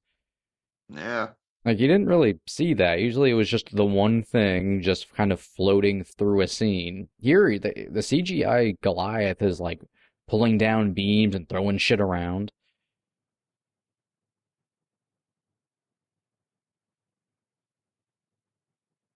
I think we're like, what, a There's year like, out from Godzilla? Yeah. this was January 1999. When was Godzilla? That was late 97, I want to say. Yeah, I think you're right. So this Yes. was shelved, so it's closer than it seemed. That's true, yeah. My God, Mason, you were the best of us. Speaking of the shelving, since they shelved this for a year, we'd already had other stuff like Deep Rising come out. We'd had Titanic come out, Speed 2 Cruise Control come out. There had been a decent number of boat movies right before this thing. The Late 90s 90s were loved obsessed with boats. Yeah. What I love about that shelving is I think that was like Roger Ebert's big sticking point is it reminded him too much of Deep Rising, a movie that scarred him to his soul. There's a lot of similarities between the two. They both have the weird stuff happen at pretty much the exact same time, Stamp. And Cliff Curtis. What more do you need? Not my bomb! I love what a dick the fucking alien is. I be trolling.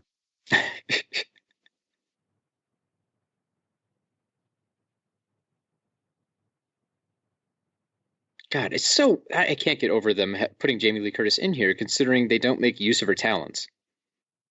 Like, really, anyone could have filled her role for the most part. Total waste. There's a couple points where she gets to be like, I'm the captain now. That seems like you need someone with some screen presence. You get a good scream there.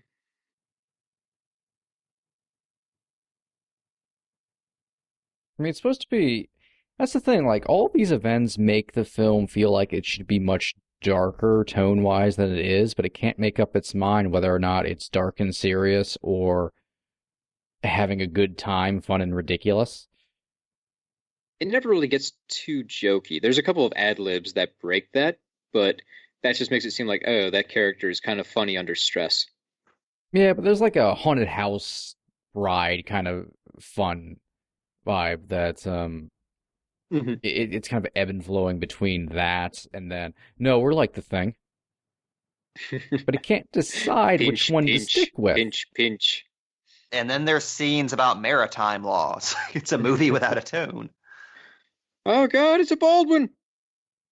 Are you one of the good Baldwins? You have to tell me the truth. Were you a Batman at any point?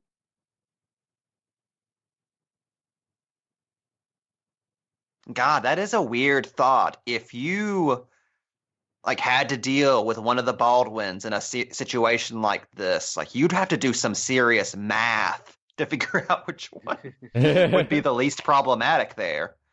Do I get the psycho, the religious nut, or the William? Or the William. I'm over here, guys. I'm fun too. Oh, I got William. And they all have to battle Adam Baldwin. We're gonna get a mean letter from the Baldwins. Here's a change of pace.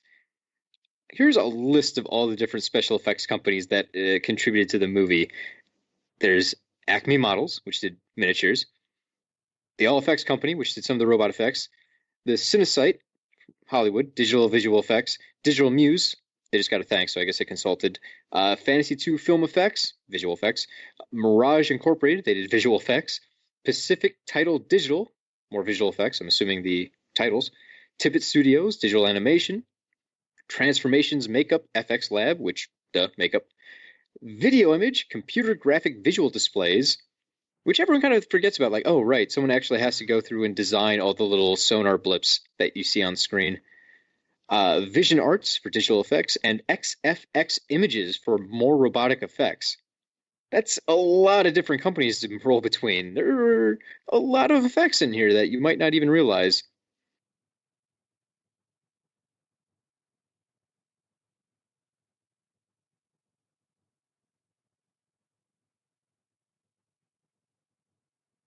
Yeah, it's always important to remember, like even when you're watching something as ridiculous as this, even the most what of releases have so many people working so hard on them.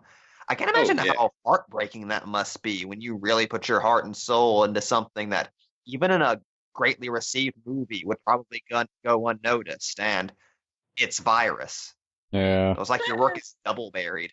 I think the special effects guys noticed, like, hey, our stuff mostly came out good. Maybe if you're one of the guys who made a robot that got put in the background, or you're the one who designed the robot with dragonfly wings that never got made. Or a hat got put on you. That's it, yeah. That stuff happens all the time, though. It's like if you're an actor in small bits, you have to be prepared for your role to get cut every once in a while. It's just an unfortunate thing on the side. That's why, it's easy to make fun of everyone like involved creatively, from the director and the two writers and even some of the actors, going, yeah, but we're actually kind of proud of what we did. Like, yeah, Virus is Virus, but like a lot of people put a lot of effort and artistry into what you're seeing, and they boil it down to just work. Yeah, there's actually a lot to be proud of. This ending, unforgivable. Yeah. If you're going to leave someone a good taste in their mouth when they're leaving a movie, don't do this fake out dream death ending. This is stupid. One, yeah, it's very frustrating. Hey, another character might have survived. Like, okay, well, didn't have a problem with this character.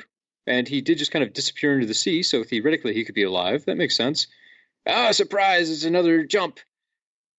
Oogie boogie boogie boogie boogie. Yeah, the horror movie's not done yet. But it is, because they actually wake up safe.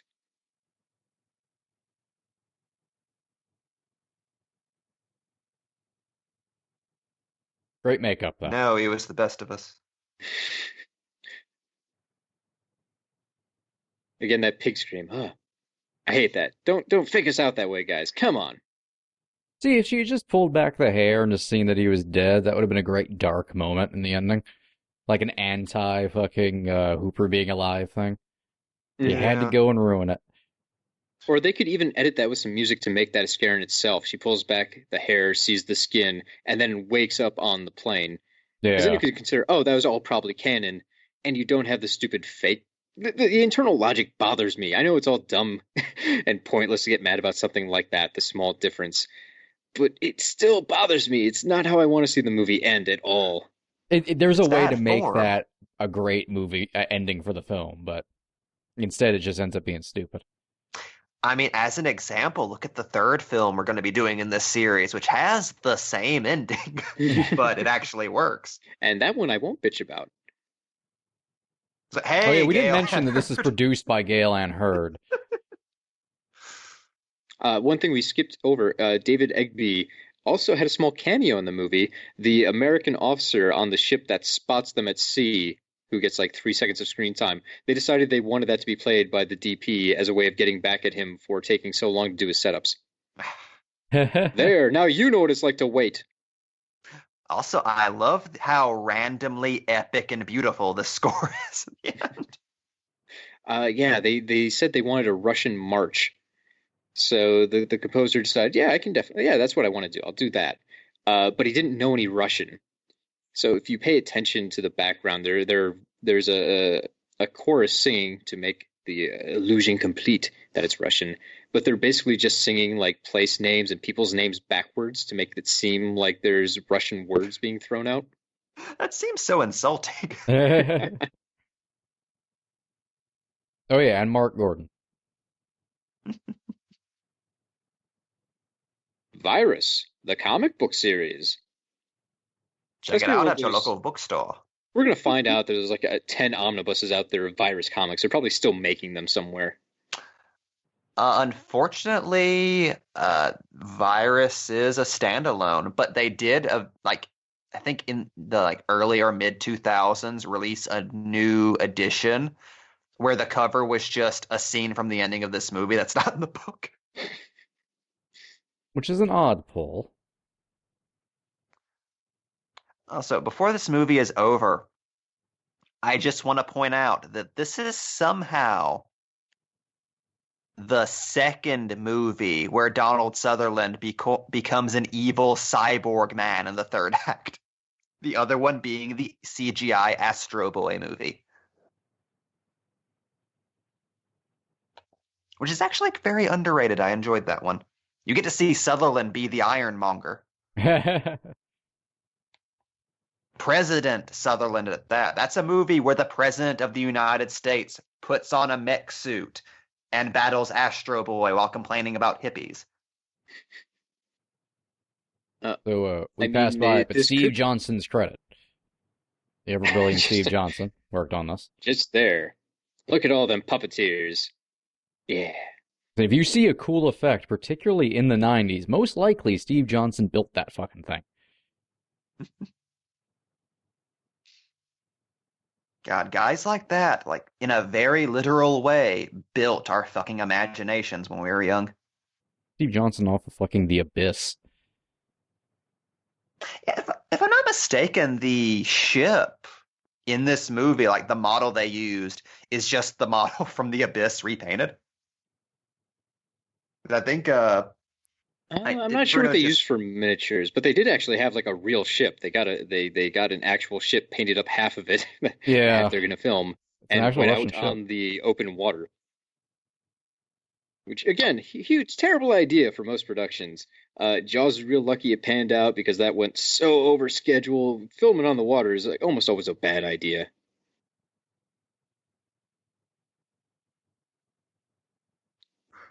Like if Waterworld taught us nothing, never shoot on the sea. It's still man's greatest nemesis. Well, that's insane. You could just get a water tank. Was there any shot in this movie where you guys thought, oh, they could never replicate that on set on like a tank or just like, some tanks that dump water on people? No, it was pointless. Yeah, Like when I all found the out, establishing shots are just models. yeah, when I found out they filmed on the water, I was like, why? What? I mean, obviously not the entire thing. There's some indoor stuff, but why would you film any of it on the ocean?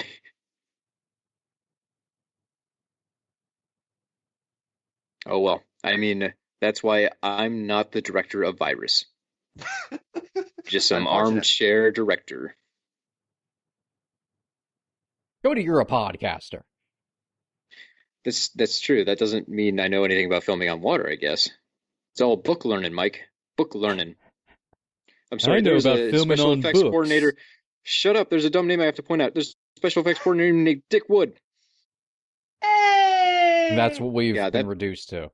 That's the real Bop of tragedy. That guy probably got made fun of so much of his life. I think he would have been proud of it. Like, you're goddamn right, I'm Dick Wood. See this thing? He just takes out his dick, slams it on the table. He just slings it around. It's half I think I- cyborg. Oh, He's knocking God. paperweights It off That's Simulate simulates you. mandibles. Dick Wood, stop it. I understand. You're a large man. God, I wish my dick had mandibles. I don't know. That's for latching on, so it doesn't escape. I don't think I've ever told this story on any of the shows, but my dad's childhood barber was named Dick All Day. So he would have to walk into Dick All Day's barber shop in giant letters outside the sign, outside the shop. Made him very uncomfortable as a child. Sight and score, though. Everybody did their part. I think this was a fitting first entry to Bop and a Tragedy. I fell asleep Mystery 3 at times and kept Space. talking. It was... Oh, God. Well, that was Virus. Now I can return the DVD back into its case, put it on my shelf, and then forget about it for several more years. Finally, the nightmare's over. But if you enjoyed... If anybody wants to send us the special edition Blu-ray for free, I'm not against it. You know. I already own it. Do not send me a copy. Although I So appreciate if the you want to thought. send Cody a copy, but not me, so Cody can then send me his copy, that would also be okay. Or just send It's us true. all, and then we can sell Cody's for profit. Not that The you, little plastic person holder in sending mine all is this, need to chips. I'll worry keep or mine. hear what I just said. Look. We only want our audience to do one thing. Go on eBay, buy that smelly action figure we were talking about. Take a big huff inside of a plastic bag, like breathe in more plastic than oxygen. No, you'll die. Get in your car and go make yourself a cyborg Sutherland. They wouldn't even make it to the car. They would huff that rubber and then just melt. Like their skin would fall off. They would become the cyborg. But Cody, you were telling everyone where they could find us? In hell. No, well, there eventually. But if you would like to listen to more Box Office Pulp, you can find us on iTunes. We're on Stitcher. You can find our Facebook page if you want to leave a comment. Reviews are always appreciated if you want to go over to iTunes. And we're on Twitter, connect with us. We were trying to make friends out there with like Wes Studi and stuff. So, you could be cool. Be one of our followers. It's not a cult yet, but we're working on it. We'll get there. Yeah. Anyways, this has been Box Office Pulp. Thank you very much for listening. Come on back for more, y'all. I'm trying out new ending catchphrases, and I don't think that one's going to make the cut. Anyways, get the hell out of here. You get more out of life when you go out to a movie.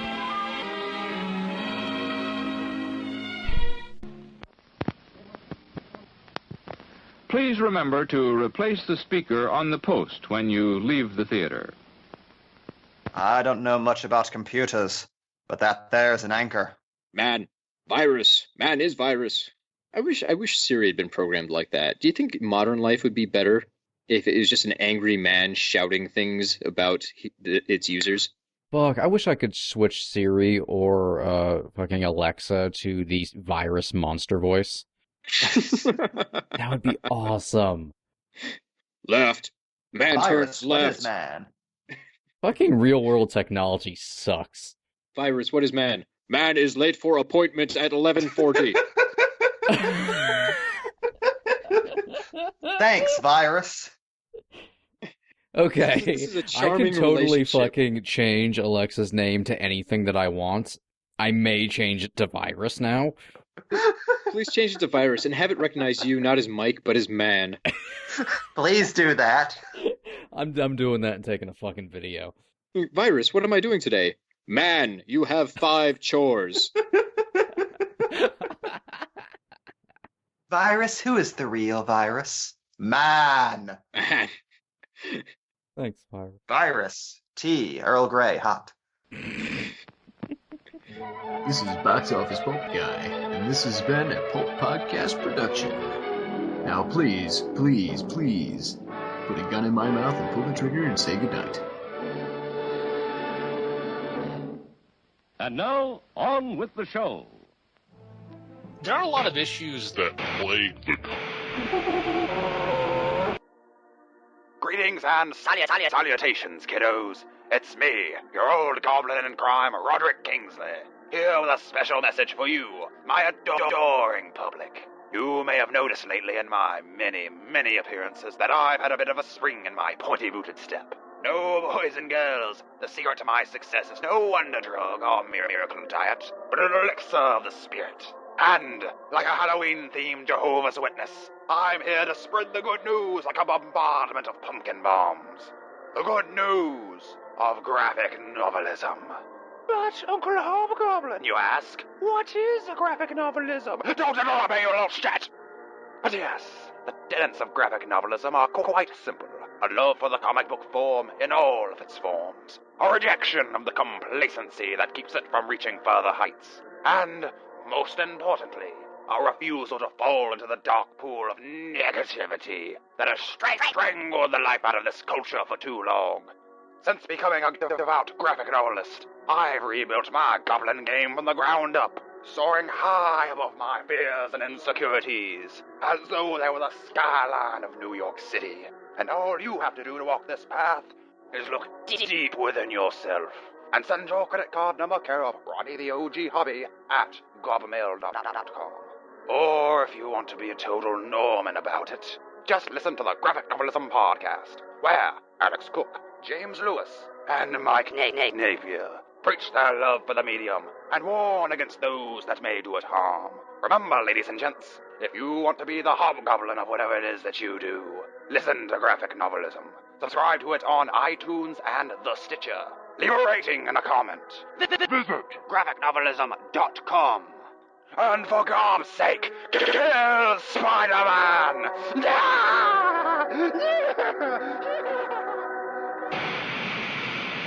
on another episode. That was just a little taste of graphic novelism.